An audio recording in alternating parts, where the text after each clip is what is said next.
Over the years, we have seen and helped many people with migraines. In fact, I would say that that's probably one of the #1 issues that brings people into our office. And we can see people for a myriad of number of things, but I would say migraines is one of the more common things and probably is the #1 thing. So it brings me to the story of Pam.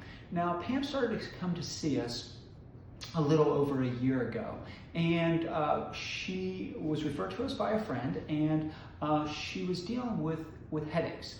And they had all started, as we started to delve into her history in her consultation, about 30 years earlier. Now, I'm going to remind you, this lady is 38 years old, so they started when she was 8 years old. And she had been down the whole gamut of, she'd been to her doctor, they'd been giving her injections, she had done tons of different medicines. She was doing Emitrex, gabapentin, traditional, obviously, aspirin, Advil, Tylenol, everything, every cocktail you can think of, over the counter as well as prescribed, and it was not making a dent in it. You know, it was affecting every facet of her life. I mean, she would wake with these migraines and, you know, go to sleep with them. And she'd maybe get a little bit of reprieve midday, but it would just kind of constantly be there. She would revert to, you know, alcohol as well, you know, trying to mask everything with it all. So, you know, she was really kind of in a downward spiral, and it was a tough thing to see, and it was a really bad place for her to function. You know, through our careful history and really asking a lot of questions, again, as to when and how this was all, you know, starting, you know, we go back to this 8 years old moment, and we found out that she had actually been in a car accident when she was 8 years old, and she was actually thrown from the car. Back in the day, you know, when seatbelts weren't used that often, and you know, that was what was happened. So, you know, at that point, I really recognized that this is something that had been long-standing, and all of that. You know, when people are dealing with migraines, there's so many different causative factors. You know, and there's many different types of even migraines as well as headaches. And I think the biggest thing to focus on is not so much the diagnostics, because yes, we can, you know, as a society as a whole, sometimes we tend to lean towards, you know, what type of headaches or what type of migraines. Is it a classic? Is it a frontal? Is it a cluster migraine? You know, what kinds of migraines? Is there vestibular? Is it, you know, does it happen, you know, with your eyes, and any number of those areas? And it can affect many different areas when we're having those migraines. You know, whether we're getting a prodromal event where we actually see floaters or things like that, or whether it affects, you know, our vision, or whether it affects our hearing. You know, a lot of times we are sensitive to the light and the sound. Those are just common things that we see with people dealing with classic migraines. But the thing that we really look at and we want to understand is what's happening with their body, and having a good understanding. And so many times we see that those issues are occurring because of what's actually happening in their head and their neck, more specifically in those top vertebrae, and how the skull itself rests on top of the spine. And we see that level of dysfunction. So that's one of the unique things that we can look at, is really assessing that and having a better understanding of what is going on with the relationship between the head and the neck. So I want to introduce myself. Hi, my name is Dr. Scott Sweeney, and I am a upper cervical NUCA chiropractor here in Austin. I've been practicing for over 20 years. Now, I mentioned the NUCA technique, N-U-C-C-A. That's a very unique, specialized technique. There's less than 300 people in the country that do what we do.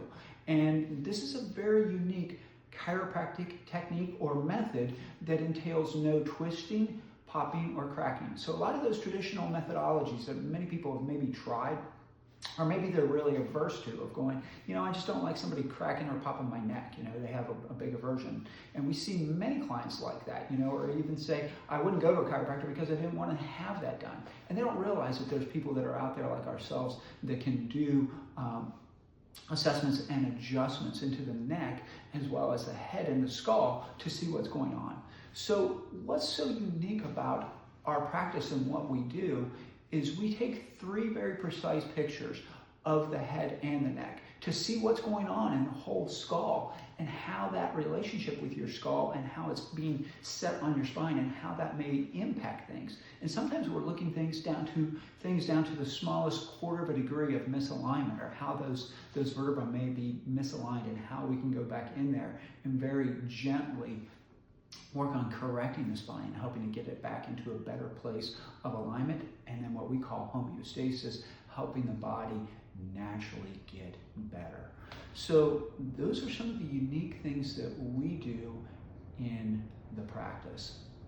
So if you're dealing with any of these signs or symptoms, and of migraines or any form of headaches that may appear like a migraine that you dealt with for either a number of years or maybe even just 3 to 6 months, I want you to try these tips at home and see if they help actually mitigate or minimize some of it. So the first things I'm going to say is work on some simple ranges of motion of your head. So we don't want to roll our head around like it's like a ball and socket, because it's not. So I call it, let's do our simple ranges of motion. We just do our head to the left and then to the right, looking that way, looking down, looking up, bringing our right ear to the right shoulder, left ear to the left shoulder, and taking our body through that. You can actually do that multiple times, and that'll actually help facilitate better movement of those neck muscles as well as the vertebra in the spine.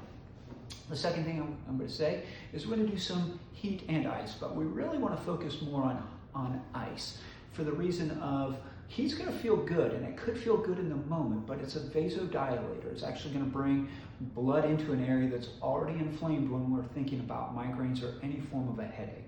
So we want to do a constrictor, a vasoconstrictor, and that's where ice is going to help. So you're going to put the heat on, could actually loosen some of the muscles, but we want to put the ice maybe more on the skull itself, and that'll help reduce some of that inflammation.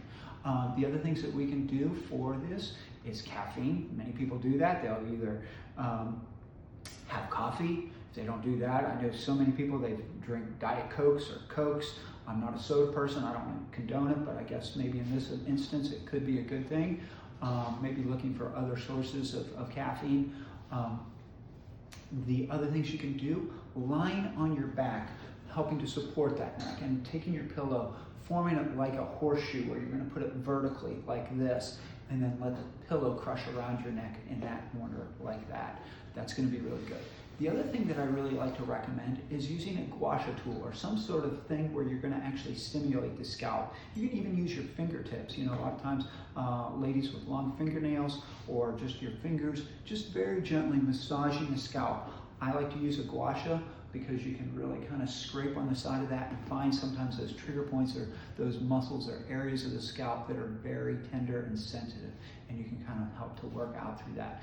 The other thing is just look at your posture and look at how you're carrying yourself, and assess, are there certain things that I'm doing that may be aggravating it? So if you can, play detective, find out what you're doing that may be contributing to this, or the times and places when they start to occur. So I want you to start thinking about that. That's the biggest thing, is the awareness.